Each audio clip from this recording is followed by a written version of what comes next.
நம்ம பாடி வந்து 10 o'clock to 2 o'clock தான் ப்ரிப்பேர் பண்ணும் ஃபுல்லாக நைட் டைம்னா. ஸோ அந்த டைம் நம்ம படுத்தோன்னா தான் அதோட எஃபெக்டிவ்னஸ் ஃபுல்லாக இருக்கும். நம்ம 12 o'clock படுத்து 8 மணி நேரம் நான் படுத்துட்டேன், பட் இருந்தாலும் வந்து ஐம் நாட் ஃபீலிங் எனர்ஜெட்டிக்னா அது இட்ஸ் நாட் ஃபேர். இப்போ இம்ப்ராப்பர் ஸ்லீப் இருக்கு அப்படின்னா அந்த இம்ப்ராப்பர் ஸ்லீப் மென்டலி ஃபிசிக்கலி என்னென்ன அஃபெக்ட் பண்ணும்? மென்டலி பார்த்தீங்கன்னா ஞாபக சக்தி கம்மியாகும். ஃபிசிக்கலி நம்மளோட இம்யூனிட்டியே கம்மியாயிடும். ஃபர்ஸ்ட் நம்ம உடனே பார்க்குறது டார்க் சர்க்கிள்ஸ்ன்னு சொல்லுவோம். டக்குன்ட்டு எல்லாருக்கும் அந்த விசிபிளாக தெரியும். ஐடியலி நைட் ஷிஃப்ட் பண்ணுறது it's a very riskful thing for your health. Monthly ஒரு 2 times இல்லை 3 times நான் இந்த மாதிரி லேட் நைட் சாப்பிட்றேன்னா இட்ஸ் ஓகே. பட் இப்போ வந்து ட்ரெண்டே வந்து எவ்ரி வீக் ஒரு 2-3 times போய் எக்ஸ்ப்ளோர் பண்ணுற மாதிரி இருக்குது. டிஃப்ரெண்ட் டைம்ஸ்க்கு நம்ம பாடிக்கு அகெயின்ஸ்டாக போய் பண்ணுறப்போ all of this will get disturbed. Client 4 years-ஆ வந்து ஸ்லீப்பிங் பில்ஸ் எடுத்துகிட்டு இருக்கேன், ஆன்டிடிப்ரெசன்ஸ். ஸோ தட் எனக்கு சீக்கிரம் ஸ்லீப் வருது அண்ட் படுக்கிற நேரம் ஐ எம் நாட் டிஸ்டர்ப்ன்றது. That's such a harmful thing to do right for our body. நீங்கள் வந்து லைட் இருந்தால் தான் படுப்பேன்னு சொல்கிறவங்க வந்து கொஞ்சம் ஐ மாஸ்க்லாம் போட்டுறாங்களே, அந்த மாதிரி ட்ரை பண்ணலாம். சின்ன சின்ன சேஞ்சஸ் எடுத்துகிட்டு வரலாம். டிராஸ்டிக்காக நான் வந்து டார்க் ரூமில் போய் படுக்க சொன்னால் கண்டிப்பாக முடியாது. ஸோ இந்த மாதிரி ஸ்மால் சேஞ்சஸ் எடுத்துகிட்டு வந்தால் இட் வில் பி ஈஸியாக.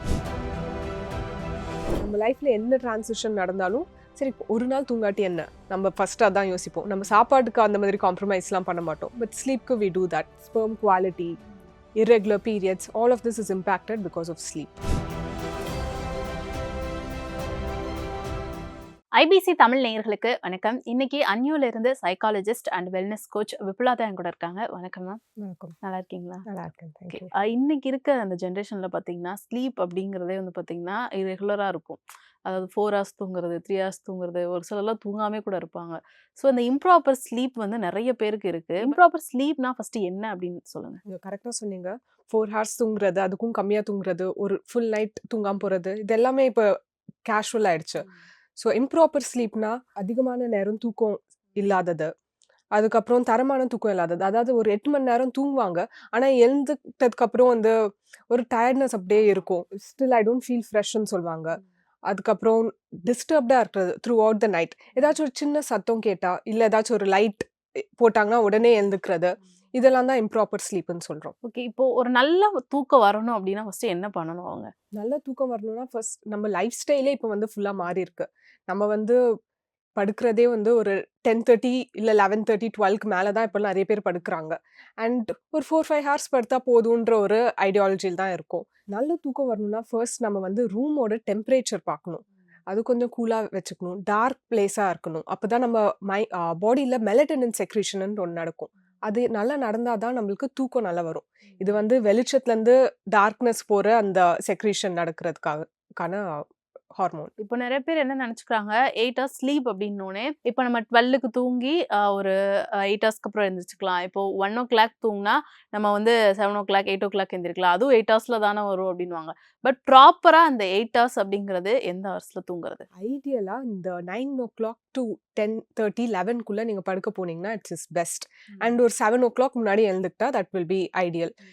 இப்போ என்ன பண்ணுறோம், 12 o'clock படுத்து நான் 8 மணி வரைக்கும் தூங்கினேன், ஸோ எனக்கு 8 hours இருக்கு. நம்ம பாடி வந்து 10 o'clock to 2 o'clock தான் ப்ரிப்பேர் பண்ணும் ஃபுல்லாக நைட் டைம்னா. ஸோ அந்த டைம் நம்ம படுத்தோன்னா தான் அதோட எஃபெக்டிவ்னஸ் ஃபுல்லாக இருக்கும். நம்ம 12 o'clock படுத்து 8 மணி நேரம் நான் படுத்துட்டேன், எனக்கு இப்போ பட் இருந்தாலும் வந்து ஐம் நாட் ஃபீலிங் எனர்ஜெட்டிக்னா அது இட்ஸ் நாட் ஃபேர். இப்போ இம்ப்ராப்பர் ஸ்லீப் இருக்கு அப்படின்னா அந்த இம்ப்ராப்பர் ஸ்லீப் மென்டலி ஃபிசிக்கலி என்னென்ன அஃபெக்ட் பண்ணும்? மென்டலி பார்த்தீங்கன்னா ஞாபக சக்தி கம்மியாகும். அண்ட் ஃபிசிக்கலி நம்மளோட இம்யூனிட்டியே கம்மியாயிடும். நோய் எதிர்ப்பு சக்தியே கம்மியாயிட்டே வரும். ஃபர்ஸ்ட் ஒரு 2-3 days நம்மளுக்கு பெருசாக தெரியாது. அதுக்கப்புறம் நம்ம வந்து கொஞ்சம் ஒரு நாள் நம்ம ஒழுங்காக தூங்கலாட்டியே we can see the difference. ஒரு மாதிரி எரிச்சலாக இருக்கும், எல்லாருக்கிட்டையும் கோபம் வரும். இந்த மாதிரி ஸ்மால் சேஞ்சஸ். ஃபர்ஸ்ட் நம்ம உடனே பார்க்குறது டார்க் சர்க்கிள்ஸ்ன்னு சொல்லுவோம். டக்குன்ட்டு எல்லாருக்கும் அந்த விசிபிளாக தெரியும். இதெல்லாம் வந்து சட்டில் சைன்ஸ் தான் நம்ம பாடி உடனே காமிக்கும். லாங்கர் டேர்ம் போனீங்கன்னா it will be more about diabetes, hypertension, heart attack, இதுக்கெல்லாமும் இட் வில் காஸ். இப்போ தூங்காம இருக்காங்கன்னா அவங்களுக்கு டிப்ரெஷன் வரதுக்கான வாய்ப்பு இருக்கா? மோஸ்ட்டாக ஆப்போசிட். டிப்ரெஷன் ஆல்ரெடி இருக்கிறவங்களுக்கு தூக்கம் அதிகமாக வர சான்சஸ் அதிகமாக இருக்குது. பட் லாங் டேர்ம் நீங்கள் ஒழுங்காக தூங்காமல் இருக்கிறதுனால ஓவர் திங்கிங், ஜாஸ்தி ஆகும். ஓவர் திங்கிங் பண்ண உடனே நம்ம ஏதாச்சும் ஒன்று will start worrying about it, anxiety increase ஆகும். ஸோ அதனால டிப்ரெஷனுக்கு வலியா இருக்குமே தவிர டிப்ரெஷன் வந்து it won't be the sole இது. இப்போ இந்த இம்ப்ராப்பர் ஸ்லீப் இருக்கிறதுனால ஹார்மோன்ஸ்ல என்ன மாதிரி சேஞ்சஸ்லாம் நடக்கும்? இந்த ரீப்ரொடக்டிவ் இந்த சிஸ்டம்லாம் ஏதாவது சேஞ்ச் ஆகுமா? நம்ம ஸ்லீப்னாலே நம்ம வந்து வெறும் ரெஸ்ட் பண்றோம்னு நினைக்கிறோம். Sleep is a dynamic process. நம்ம படுத்துட்டு இருக்கப்ப தான் நம்ம பாடி ஹார்மோன்ஸ் ஃபுல்லா ரீசெட் பண்ணும். தைராய்டு ஹார்மோன்ஸ் இந்த மாதிரி டிஃப்ரெண்ட் ஹார்மோன்ஸ் அஃபெக்ட் ஆகும். ஹார்மோன்ஸ் அஃபெக்ட் ஆன உடனே நம்மளோட டே டு டே ரிதம் எல்லாமே சேஞ்ச் ஆகுதுல்ல. So it will make a difference. அதாவது நம்ம வந்து இப்போ பகல்லலாம் ஒர்க் பண்றாங்க, டே ஒர்க் பண்றாங்க, நைட் தூங்குறாங்க. ஸோ நைட் வந்து ப்ராப்பரா தூங்குறதுல அவங்களுக்குலாம் இந்த மாதிரி ப்ராப்ளம் இருக்கும். பட் ஒரு சிலர் நைட் ஷிஃப்ட் பார்ப்பாங்க ஒர்க். அவங்க தூக்கமே இருக்காது ஃபுல்லாவே. பகல்ல வந்து தூங்கிட்டு இருப்பாங்க. ஸோ அவங்களுக்கு என்ன மாதிரி ப்ராப்ளம்ஸ்லாம் ஏற்படுது? Mentally, physically? Ideally night shift பண்றது it's a very riskful thing for your health. Night shift போறவங்க உடனே அவங்க மற்ற இடம் எல்லாம் ஃபுல்லா டார்க்கா இருக்கும். எஸ்பெஷலி வீட்ல இருந்து நைட் ஷிஃப்ட் வேலை பண்றவங்கலாம் மற்ற இடம் ஃபுல்லா டார்க்கா இருக்கும். உடனே அவங்க ஸ்க்ரீன் ஓப்பன் பண்ணுவாங்க.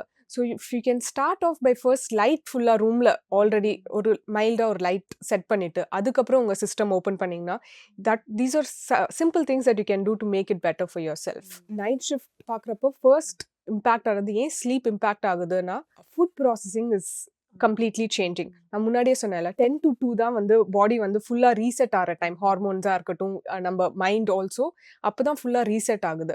ஸோ அந்த இதுக்கு நம்ம சான்ஸ் தராதப்போ it's becoming a little bit more difficult. So night shift இருக்கிறவங்க இந்த ப்ராசஸ் ஃபுட் நிறைய ஃப்ரை பண்ண ஆயில் ஃபுட்ஸ்லாம் எடுக்காமல் இருந்த அந்த டியூரேஷனில் ஒரு 7:30க்குள்ளேயே நீங்கள் என்ன சாப்பிடணுமோ சாப்பிட்டு முடிச்சிட்டிங்கன்னா it would be better for you to set your own rhythm. இல்லாட்டி it might become too difficult. Long டேர்ம்ல தான் தெரியும் நம்மளுக்கு. அப்போ வந்து will be able to sail through. நம்ம எக்ஸாம்ஸ்லாம் எழுதுற மாதிரி தானே. கொஞ்ச நாளைக்கு we are managing and then we sail through. But it becomes a ஹேபிட்ன்றப்போ இட் பிகம்ஸ் இப்போ 7:30க்குள்ள சாப்பிட்றணும் அப்படின்னு நீங்க சொன்னீங்க. அது நைட் ஷிஃப்ட் பார்க்குறவனுக்கு இல்லாம பொதுவா எல்லாருமே வந்து ஒரு 7:30க்குள்ளே நீங்க உங்க டின்னர் முடிச்சிட்டீங்கன்னா இட்ஸ் பெட்டர் அப்படின்றாங்க. கண்டிப்பா. நார்மலா பார்க்கும்போது ஆமா. இல்லையா? நம்ம பாடிக்கு ஒரு 2 to 3 ஹார்ஸ் டைஜஸ்ட் பண்றதுக்கு டைம் வேணும். நம்ம வந்து ஃபுல்லா ஹெவியா சாப்பிட்டுட்டு படுக்க போனோம்னா நம்ம பாடி எதுக்கு ஃபங்க்ஷன் பண்ணணும், ரீசெட் பண்ணுமா இல்லை நம்ம சாப்பிட்டு டைஜஸ்ட் பண்ணுமான்றதுக்கே கன்ஃபியூஷன்ல போயிடும். ஸோ இட்ஸ் ஐடியல் நம்ம ஒரு 2 to 3 ஹார்ஸ் கேப் விட்டா இட்ஸ் பெட்டர். ஆனா இப்ப பாத்தீங்கன்னா சென்னையில கல்ச்சர் பாத்தீங்கன்னா mid night biryani. Correct. So mid நைட்ல போய் பிரியாணி சாப்பிடுறது, ஜங்க் ஃபுட் சாப்பிடுறது எல்லாமே வந்து கொஞ்சம் லேட்டா தான் எல்லாருமே சாப்பிட்டு அடாப்ட் பண்ணிட்டோம் அது அப்படிதான் அப்படின்னு. அவங்களுக்கு வந்து என்ன மாதிரி ப்ராப்ளம்ஸ்லாம் ஏற்படுது பிசிக்கலி வந்து அப்படி சாப்பிடும்போது? இது ரொம்ப ரிஸ்கான இது.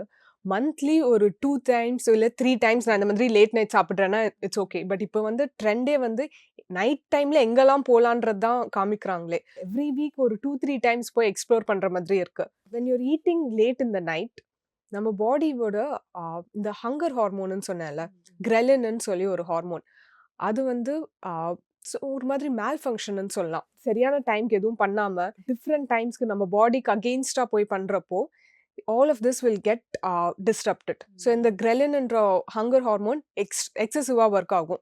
ஸோ நம்மளுக்கு வந்து த்ரூ அவுட் த டே நீங்க நைட் சாப்பிட்றது மட்டும் இல்லை, காலையில் எழுந்ததுக்கு அப்புறமும் உங்களுக்கு அப்பப்போ அன்டைம்ல ஹங்கர் பேங்ஸ் வரும், கிரேவிங்ஸ் இருக்கும், ஏதாச்சும் கொஞ்சமா சாப்பிடலான்ற இதெல்லாம். So that is one fact.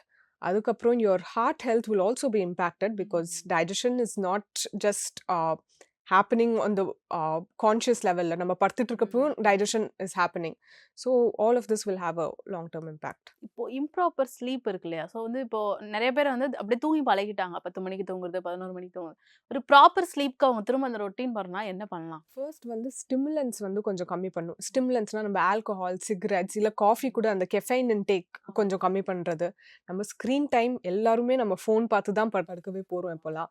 So இந்த மாதிரி ஸ்மால் சேஞ்சஸ் எடுத்துகிட்டு வர வர it will be able to slowly improve it. நம்ம ஸ்க்ரீன் டைம் ஃபுல்லாக இது பண்ண முடியாது. அட்லீஸ்ட் ஒரு 30 minutes before we go to sleep நம்ம அந்த ஸ்க்ரீன் டைம் அவாய்ட் பண்ணோன்னா it will be slightly better.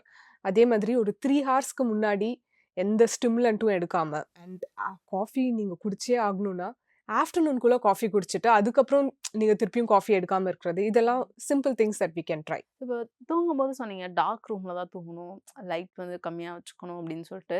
இப்போ ஒரு சிலருக்குலாம் வந்து லைட் போட்டு நல்லா அப்படி தான் தூங்குவாங்க. அவங்களுக்கு வந்து சொன்ன மாதிரி வந்து ஒரு தூக்கம் வந்து நல்ல தூக்கமே இருக்காது. டக்குன்னு எந்த கிட்ட எந்திரிச்சுவாங்க. அப்படி ஸ்லீப் அதாவது 8 ஹவர்ஸ் தூங்குவாங்க. பட் டயர்டாக தான் இருப்பாங்க. அது கண்டினியூவா இருக்கிற பட்சத்துல அவங்களுக்கு என்ன மாதிரி மென்டலி ப்ராப்ளம்லாம் வரும்? அண்டர்ஸ்டாண்ட் பண்ணிக்க வேண்டியது இந்த லைட் ஸ்லீப்பர்ஸ் இருக்காங்களா, நீங்கள் சொன்ன மாதிரி கொஞ்சம் லைட் போட்டாலும் இல்லை சவுண்ட் இருந்தாலும் எழுந்துக்கிறாங்கன்ட்டு. ஃபர்ஸ்ட் வந்து we need to address root cause என்னன்னு பார்க்கணும். This is not a normal rhythm. நம்மளோட பாடியோட நார்மல் rhythm அது இல்ல. ஸோ என்ன ஸ்ட்ரெஸ், என்ன அண்டர்லைங் ஃபேக்டர்ஸ் இருக்குன்னு ஃபர்ஸ்ட் பார்க்கணும். அதுக்கு நம்ம கவுன்சிலிங் போகணுமா, இல்லை இந்த மாதிரி லைஃப் ஸ்டைல் சேஞ்சஸ், இந்த ஆயுர்வேதா வெல்னஸ் கோச் போயிட்டு லைஃப் ஸ்டைல் பார்க்குறதா, இந்த மாதிரி ஃபர்ஸ்ட் ட்ரை பண்ணிட்டு அதுக்கப்புறம் we need to go for different solutions. 4 இயர்ஸாக என்னோட ஒன் ஆஃப் மை கிளைண்ட் 4 இயர்ஸாக வந்து ஸ்லீப்பிங் பில்ஸ் எடுத்துட்டு இருக்கேன், ஆன்டிடிப்ரெசன்ஸ், ஸோ தட் எனக்கு சீக்கிரம் ஸ்லீப் வருது அண்ட் படுக்கிற நேரம் ஐ எம் நாட் டிஸ்டர்ப்ன்றது. But that's such a harmful thing to do right for our body. Small changes, நீங்கள் வந்து லைட் இருந்தால் தான் படுப்பேன்னு சொல்கிறவங்க வந்து கொஞ்சம் ஐ மாஸ்க்லாம் போடுறாங்களே, அந்த மாதிரி ட்ரை பண்ணலாம். சின்ன சின்ன சேஞ்சஸ் எடுத்துகிட்டு வரலாம். டிராஸ்டிக்காக நான் வந்து டார்க் ரூமில் போய் படுக்க சொன்னால் கண்டிப்பாக முடியாது. ஸோ இந்த மாதிரி ஸ்மால் சேஞ்சஸ் எடுத்துகிட்டு வந்தால் இட் வில் பி ஈஸியாக. ஸோ இந்த ஸ்லீப்பிங் பில் சொன்னீங்க. ஸோ இந்த மாதிரி எனக்கு ப்ராப்பர் ஸ்லீப்பே இல்லை, என்னால் தூங்க முடியல, அதுக்காக நான் ஸ்லீப்பிங் பில் எடுக்கிறேன்னா அது என்ன மாதிரி அஃபெக்ட் பண்ணும்? ஸ்லீப்பிங் பில் ஃபஸ்ட்டு யார் எடுக்கலாம்? அது ஃபர்ஸ்ட் நம்ம எப்பயுமே ப்ரிகாஷனரியாக என்னெல்லாம் பண்ண முடியுமோ அதெல்லாம் பண்ணணும். அதுக்கப்புறம் லைஃப் ஸ்டைல் சேஞ்சஸ்லாம் எல்லாம் எடுத்துகிட்டு வந்தோம். அப்பயும் என்னால் படுத்து தூங்க முடியல. நான் எல்லா சேஞ்சஸும் லைஃப் ஸ்டைலில் எடுத்துகிட்டு வந்துட்டேன். ரூம் செட் பண்ணுறதா இருக்கட்டும், ஸ்ட்ரெஸ் லெவல்ஸ் எல்லாம் நான் ஐ ஹவ் டேக்கன் கேர். இருந்தாலும் என்னால் படுக்க முடியல. அந்த சமயத்தில் you need to go to a doctor who will also consider all of this. போன உடனே ஸ்லீப்பிங் பில்ஸ் தராமல் மற்ற ஃபேக்டர்ஸும் எடுத்துட்டு, சரி இதுக்கும் இட்ஸ் நாட் அஃபெக்டிங், இது மோஸ்ட்டாக வந்து ஹெல்த் கண்டிஷன்ஸ் ஆல்ரெடி இருக்கிறவங்களுக்கு, இதனால என்னால் தூங்கவே முடியல and also it's impacting rest of my health, இந்த டயபெட்டிஸ் இருக்கிறவங்க, ஹைப்பர் டென்ஷன், சரியான தூக்கம் இல்லாததுனால திருப்பியும் திஸ் இஸ் அஃபெக்டிங்ன்றப்போ you can go for sleeping pills. இப்போ நீங்கள் நிறைய கிளைண்ட்ஸ் பார்த்துருப்பீங்க. ஸோ இப்போ இருக்க ஜென்ரேஷனில் யார் வந்து இந்த இம்ப்ராப்பர் ஸ்லீப்னால அதிகமாக அஃபெக்ட் ஆகுறாங்க? டீனேஜர்ஸா இல்லை வந்து வயசானவங்க, அந்த மாதிரி குரூப்பில் கேட்குறேன். யார்கிட்டலாம் ஃபோன் இருக்கோ எல்லாருமே they are getting affected. காமனாக வந்து யார்கிட்டலாம் ஃபோன் இருக்கோ அவங்க எல்லாருமே அஃபெக்ட் கண்டிப்பா ஆகுறாங்க. 7 இயர்ஸ் வரைக்கும் தான் அங்கே ஃபார்மேட்டிவ் இயர்ஸ். அதுக்கப்புறம் வந்து நம்ம வந்து we keep changing and adapting. ஸ்கூலுக்காக, எக்ஸாம்க்காக ஃபர்ஸ்ட் நம்ம எப்பயுமே காம்ப்ரமைஸ் பண்ணுறது வந்து ஸ்லீப் தான். நம்ம லைஃப்பில் என்ன டிரான்சிஷன் நடந்தாலும் சரி ஒரு நாள் தூங்காட்டி என்ன, நம்ம ஃபர்ஸ்ட் அதான் யோசிப்போம். நம்ம சாப்பாட்டுக்கு அந்த மாதிரி காம்ப்ரமைஸ்லாம் பண்ண மாட்டோம். பட் ஸ்லீப்க்கு வி டூ தட். ஸோ இந்த டீனேஜ் இயர்ஸில் அந்த ஹேபிட் ரொம்ப அதிகம். ஃப்ரெண்ட்ஸோட வெளில போகிறது, லேட் நைட் உட்காந்து டெக்ஸ்ட் பண்ணுறது, பேசுறது, அப்போ அந்த body will adapt and it's still young, it still has a lot of energy, so it will manage through. But இந்த 25+ அதுக்கப்புறம் தான் when your life style has already settled, இப்பயும் நீங்கள் அதே ஹேபிட்ஸில் இருக்கீங்கன்னா இந்த லேட் நைட் பார்க்குறது, ஸ்டிமுலன்ஸ் அதிகமாக எடுக்கிறது, அந்த டைமில் தான் உங்களுக்கு இம்பேக்ட் நிறைய தெரியும். ஸோ அரௌண்ட் இந்த 25+ அதுக்கப்புறம் 50+ இருக்கிற people where their responsibilities have come down, இப்போ அவங்க ஸ்ட்ரெஸ் will slightly increase.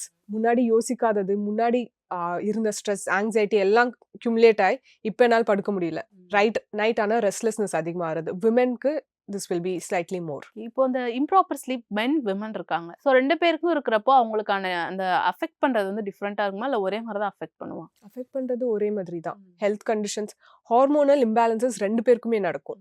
விமெனில் இன்னும் ஈஸியாக கண்டுபிடிக்கலாம், ஃபாஸ்ட்டாக will be able to identify because of irregular periods and all of that. மென்க்கு அது இன்னும் at a later point only will come to know. அப்போ தான் டயக்னோஸ் பண்ண முடியும். கரெக்ட். இந்த ஃபர்டிலிட்டி இஷ்யூஸ் நிறைய வரது also is related to sleep. Sleep அப்போ தான் நம்ம ஹார்மோன்ஸ் எல்லாம் ரீசெட் ஆகுதுல்ல, நம்மளுக்கு அந்த டைம் தரலைன்னா lot of fertility issues, reproductive issues also come up. Sleep அப்போ தான் இந்த ஹார்மோன்ஸ் ஆஃப் எஸ்ட்ரோஜன், டெஸ்டோஸ்டரைன் இதெல்லாமும் சேஞ்ச் ஆகுது. So sperm quality, irregular periods, all of this is impacted because of sleep. irregular periods, infertility எல்லாத்துக்குமே ஸ்லீப்பும் ஒரு காரணமா இருக்கு. ஹார்மோன்ஸ், நம்ம தைராய்டு ஹார்மோன் தானே சொல்றோம். ஆமா. நிறைய ஹார்மோனல் இம்பேலன்சஸ்க்கும் PCOS, PCODன்னு வந்தாலே தைராய்டுன்னு செக் பண்ண சொல்றாங்க. all of this is there. So எல்லா ஹார்மோன்ஸும் they are working in syncனால minute you notice that you have reproductive health issues, ஸ்லீப்பும் நம்ம கண்டிப்பா பார்க்கணும். ஒர்க் அவுட் இதெல்லாமும் முக்கியம். But sleep is also something we can't compromise on. இப்போ இவ்வளோ நேரம் நம்ம இம்ப்ராப்பர் ஸ்லீப் பற்றி தான் பேசணும். இப்போ ஸ்லீப் பற்றி பேச போகிறோம். ஒருத்தவங்க வந்து 8 hours ஸ்லீப் மஸ்ட் அப்படின்றாங்க. அது எந்த அளவுக்கு முக்கியம் நமக்கு? 8 hours ஸ்லீப் இஸ் ஐடியல். ஆனால் பர்சன் டு பர்சன் அது மாறும். சில பேருக்கு வந்து 6 hours 7 hours படுத்து எழுந்தாலும் they will be fresh, they'll feel energetic and go ahead. அப்போ 8 hoursன்றது மஸ்ட் கிடையாது. It's ideal. 8 hours நீங்கள் ஃபாலோ பண்ணிங்கன்னா பெட்டர். பட் சில பேருக்கு 7 hours போதும், எனக்கு தூக்கம் இல்லை இதுக்கு மேலே, ஐம் ஃபீலிங் எனர்ஜெட்டிக்னா அது போதும், பரவாயில்ல. அது we don't have to force ourselves அந்த 8 hours இல்லை 9 hours படுக்கணுன்ற அவசியம் இல்லை. அதே மாதிரி மென் அண்ட் விமென்க்கு இந்த நம்பர் ஆஃப் ஹார்ஸ் கொஞ்சம் டிஃப்ரென்சஸ் இருக்கு. Women need longer hours of sleep, at least by 1 or 2 hours, ரொம்ப அதிகமாக இல்லாட்டியும். ஒன் மோர் திங் இஸ் நான் வந்து 6-7 ஹார்ஸ் வீக் டேஸ்ல தூங்குவேன். ஆனா வீக்கெண்ட்ஸ் அப்போ ஐ வில் ஸ்லீப் எக்ஸ்ட்ரா. ஆமா. அந்த ஸ்லீப் டெப்த்ன்ற ஒரு கான்செப்ட் நம்ம it's become very common now, right? So that is also something that we need to be avoiding. ஓ! அப்படி தூங்கக்கூடாதா? வீக் ஃபுல்லா சாப்பிட்டுட்டு தானே இருக்கோம். அதே தான் வி ஆர் கோயிங் டு வீக்கெண்ட்னா we eat slightly heavier but we are not compromising at any point, right? அதே லாஜிக் தான் ஸ்லீப்க்கும். வி கான்ட் சே ஓகே நான் கொஞ்ச நாள் காம்ப்ரமைஸ் பண்றேன் ஸ்லீப், வீக்கெண்ட்ல நான் கேட்ச் அப் பண்றேன்னா ஒரு 1 or 2 வீக்ஸ் இட்ஸ் ஓகே. ஏதாச்சும் ஒர்க் இருக்கு, ஏதாச்சும் ஒரு டெட்லைன் இருக்கு. நேச்சுரலி நம்ம எல்லாம் டிரான்சிஷன் அந்த ஃபேஸ் இருக்கும். பட் கன்டினியூஸ் ப்ராசஸா போனா இட்ஸ் கன லிட்டில் இல்ல கன்சர்னிங். இப்போ நீங்க சொன்னீங்க. பட் என்னன்னா வீக் டேஸ்ல எல்லாருமே வொர்க்ல இருப்போம். ஸோ சண்டே தான் வந்து நமக்கு லீவ். ஸோ நம்ம நல்லா தூங்கலாம். சண்டே அப்படி சொல்லி 10 ஹார்ஸ்ல 11 ஹார்ஸ்லாம் தூங்குவோம். ஸோ அது தப்பு அப்படின்றீங்களா? வீக்கெண்ட்ஸ்ல நெறைய ரெஸ்ட் எடுக்கிறது தப்பில்ல. ஆனா வீக் டேஸ்ல நான் கம்மி பண்ணிட்டு வீக்கெண்ட்ல நான் ஓகே, காம்பன்சேட் ஓகே. பண்றது தான் அந்த டேஞ்சரஸான விஷயம். காம்பன்சேட் பண்ணக்கூடாது. ஒரு லெவல்ல இருக்கணும் அந்த sleep. 1 or 2 weeks it's okay. You are just catching up on sleep. அதுக்கப்புறம் அதே ஒரு ஹேபிட்டா ஆயிடுச்சுன்னா it's harmful for your health. அதான் நான் வந்து நம்ம சாப்பிடுற ஃபுட் வந்து ஸ்லீப்ப டிஸ்டர்ப் பண்ணுமா? கண்டிப்பாக. ஓகே. யோசிச்சு பாருங்க. இப்போ காலையில ஒர்க் அவுட் பண்றவங்கலாம் it's easy for us to identify, right? ஏதாச்சும் ஒரு ஹெவி மீல் சாப்பிட்டுட்டு போயிட்டு அதுக்கப்புறம் நான் வந்து யோகா கிளாஸ் போறேன், இல்ல வந்து ஏதாச்சும் ரன்னிங் போறேன்னா யூஸ்வலா இருக்கிற It's not எனர்ஜி இருக்காது. பண்ண முடியாது. Will still continue to do it. But ஒரு மாதிரி ஹெவினஸ், ஒரு டல்னஸ் இருக்கும் நம்ம பாடியில. ஸோ நம்ம பாடி வேக்கப் ஆகி ஃப்ரெஷ்ஷாக இருக்கணும்னா அதுக்கு முன்னாடிலேருந்தே we need to start preparing. So we need to eat something light. இந்த மாதிரி ரொம்ப ஸ்டிமுலேட் ஆகிற மாதிரி எடுத்தோன்னா என்ன பண்ணுறோம், நம்ம திங்க் பண்ணுறோம். படுக்க போகிறப்பயே நிறைய யோசிச்சுட்டு நாளைக்கு இது பண்ணணும் அது பண்ணணும், will plan too many things. So நம்ம sleep also won't be restful. அதுலேயும் there is too much thoughts going on. நிறைய கனவு வருதுன்னு சொல்கிறது.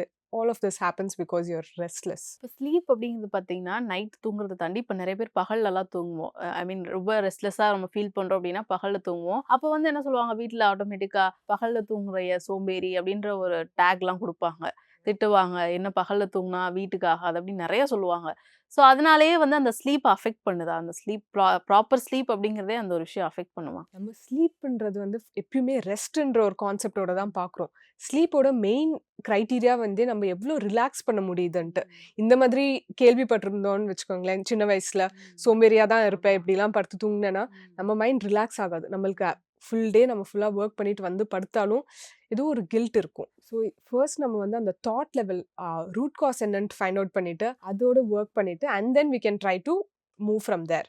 ஸோ என்ன கும்பகர்ணம் மாதிரி தூங்குற, கொஞ்சம் எக்ஸ்ட்ரா ஹார்ஸ் தூங்கினாலும் இந்த மாதிரி நிறைய கான்செப்ட்ஸ் நிறைய ஆமா. கேள்விப்படுவோம். ஏன்னா இப்ப அதுக்கு ஸ்கூலிங்லயே பார்த்தீங்கன்னா, எக்ஸாம்ஸ்லாம் வந்துட்டா, அந்த பொண்ணு தூங்காம படிக்குது. ஸோ நல்லா படிக்கும் அப்டின்னுவாங்க. ஸோ அந்த தூக்கத்த வந்து மென்ஷன் பண்ணுவாங்க அந்த இடத்துல.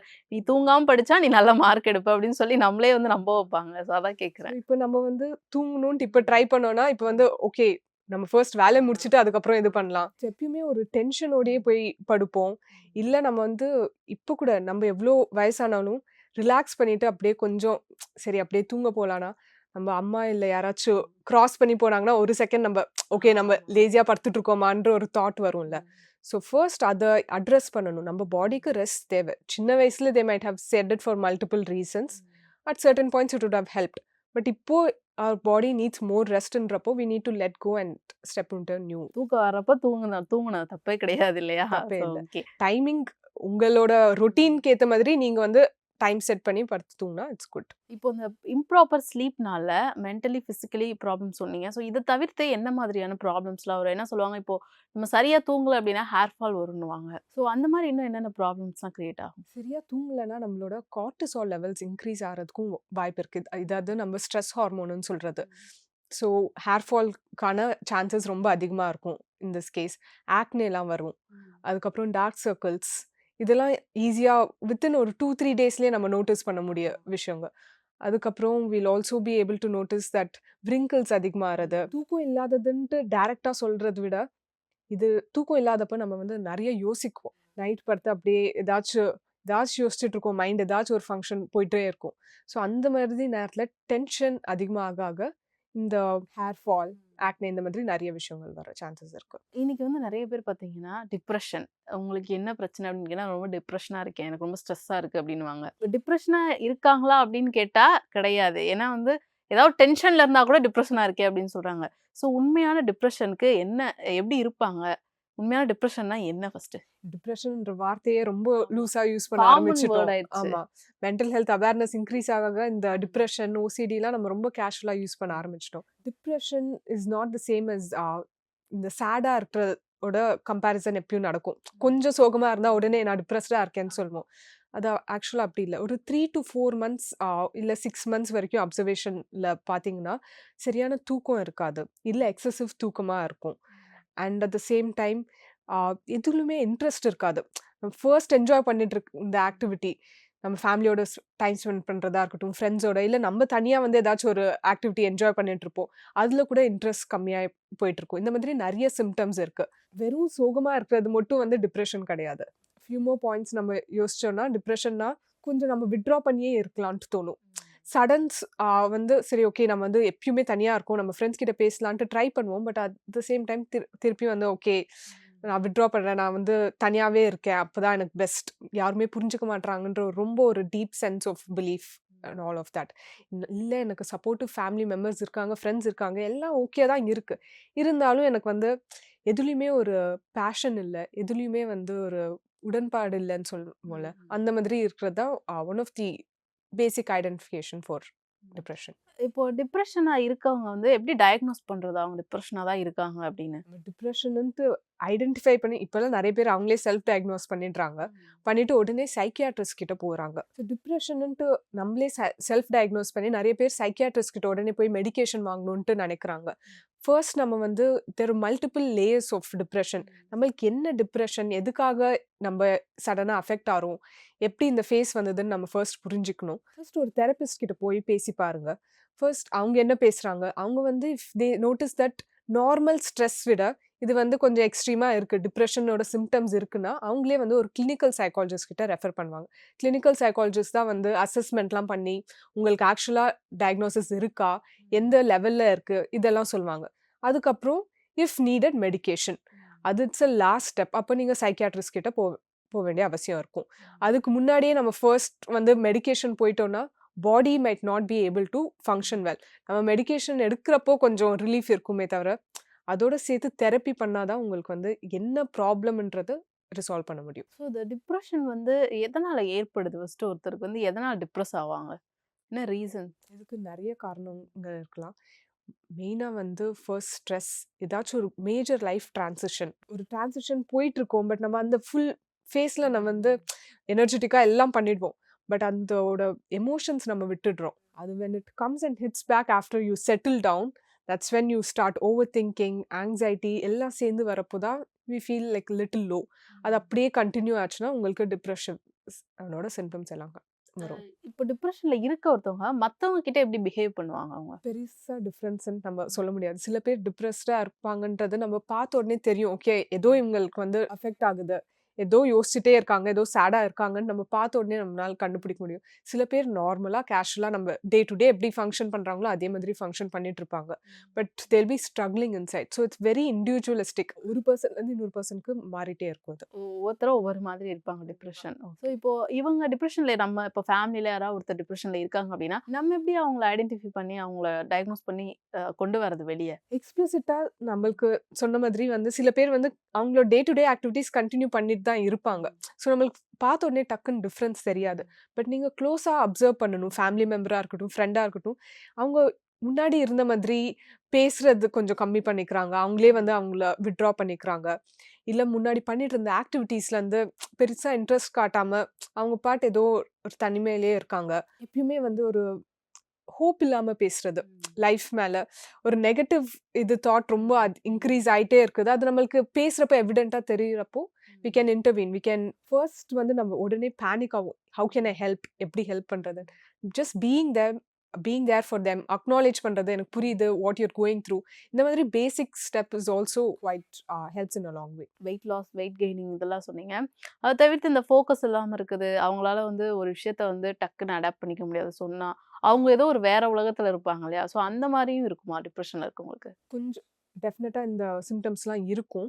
பிகாஸ் பாடி வந்து ஃபுல் எனர்ஜி வந்து பேசிக் ஆக்டிவிட்டீஸ்க்கே வந்து ரொம்ப எக்ஸர்ட் பண்ற மாதிரி ஒரு ஃபீலிங் இருக்கும். அப்படி இருக்கிறப்போ புதுசா நெறைய விஷயம் வரப்போ ஃபோக்கஸ் அதிகமா பண்ண முடியாது. அந்த எனர்ஜியோட ஃபங்ஷன் பண்ண முடியாது. ஸோ பாடி வைஸும் சேஞ்சஸ் ஆகும். இந்த hormonal changes will also happen டெஃபினட்டா. You need to take it a little slow. And இதனால வந்து டல்னஸ் அதிகமாகுமே தவிர எராட்டிக் பிஹேவியர் இருக்குன்னு சொல்ல முடியாது அட் ஆல் பாயிண்ட்ஸ். டிப்ரஷன்ல இருக்கவங்களுக்கு நெகட்டிவ் தாட்ஸ் நெறைய இருக்கும் அப்படின்னு சொன்னீங்க. ஸோ அப்ப நெகட்டிவ் தாட்ஸ் அதிகமா இருக்கப்போ, அந்த ஃபேமிலில இருக்கவங்க அவங்கள எப்படி பேம்பர் பண்ணணும்? அவங்கள எப்படி பார்த்துக்கணும்? அவங்க கிட்ட எப்படி பிஹேவ் பண்ணணும்? ஃபேமிலில இருக்கவங்க அவங்க கிட்ட எப்படி பிஹேவ் பண்ணணும்? அந்த மாதிரி. நம்ம கல்ச்சராவே வந்து யாராச்சும் நெகட்டிவ் தாட்ஸ் நெறைய இருக்கு, இல்ல ரொம்ப சோகமா இருக்காங்கன்னா, நம்ம ஃபர்ஸ்ட் இன்ஸ்டிங்க்ட் இஸ் அதெல்லாம் ஒண்ணும் இல்ல. சரியாயிடும். நீ பாசிட்டிவா யோசி. அது நம்ம சொல்றப்போ, நம்ம நல்ல இன்டென்ஷனோட தான் சொல்றோம். ஆனா அது சொல்றப்போ இன்வாலிடேட் பண்ற மாதிரி இருக்கும். பட் நான் இப்ப கஷ்டப்பட்டுட்டு இருக்கேன். வை யூ நாட் அக்னாலேஜிங் தட்ன்றது தான் ஃபர்ஸ்ட் இதாகும். ஸோ முதல்ல அக்னாலேஜ் பண்ணுங்க. அவங்க என்ன கஷ்டத்துல இருக்காங்கன்ட்டு புரிஞ்சுக்கோங்க. Let them speak, hear them out. அவங்களுக்கு என்ன சப்போர்ட் வேணும்ன்ட்டு அவங்க கிட்ட கேட்டு ஹெல்ப் பண்றது it's much better than asking them to shift their mindset or perspective. இப்போ இருக்க ஜெனரேஷன்ல ஃபீமேல் வந்து அதிகமா அஃபெக்ட் ஆகுறாங்களா? இல்ல மேல்ஸ் அதிகமா அஃபெக்ட் ஆகுறாங்களா அந்த டிப்ரஷன்னால? ஜெண்டர் வைஸ் பார்த்தீங்கன்னா, women report feeling depressed more than men. இதில பெரிய டிஃப்ரென்ஸ் இருக்கான்னா, இப்போ இட்ஸ் ஆல் சேஞ்சிங். எல்லாருக்கும் அவேர்னஸ் வரதுனால men are also able to recognise, identify and கொஞ்சம் முன்னாடியே தெரிய வருது. But women are more prone to depression. Hormonal changes நெறைய வரப்போ, அட் டிஃப்ரெண்ட் பாயிண்ட்ஸ் ஒவ்வொரு ஃபேஸ்லயும் டிப்ரெஷனுக்கான சான்சஸ் இருக்கு. இப்போ after child birth postmortem depression வரதுக்கு ஹையர் சான்சஸ் இருக்கு. இல்ல இந்த டிரான்சிஷன் ஃபேஸ் அந்த யங் வுமென் டு லைக் அந்த ஃபுல் பாடிலி ஹார்மோனல் சேஞ்சஸ் ஆறது, மென்ஸ்ட்ரல் சைக்கிள் ஆரம்பிக்கிறப்போ அப்போ டிப்ரெசிவ் சைக்கிள்ஸ் வரதுக்கும் எபிசோட்ஸ் வரதுக்கும் சான்சஸ் அதிகமா இருக்கு. ரொம்ப நாள் ஸ்ட்ரெஸ் அட்ரஸ் பண்ணாம விட்டா டிப்ரெஷன்ல it might end up. This is more common seen in men. Stress வந்து அப்படியே அக்யூமுலேட் ஆகி அப்போ வந்து ப்ரஷ் அவுட் பண்ணிட்டு அட்ரஸ் பண்ணிட்டு போயிட்டே இருக்கிற மாதிரி இருக்கும்.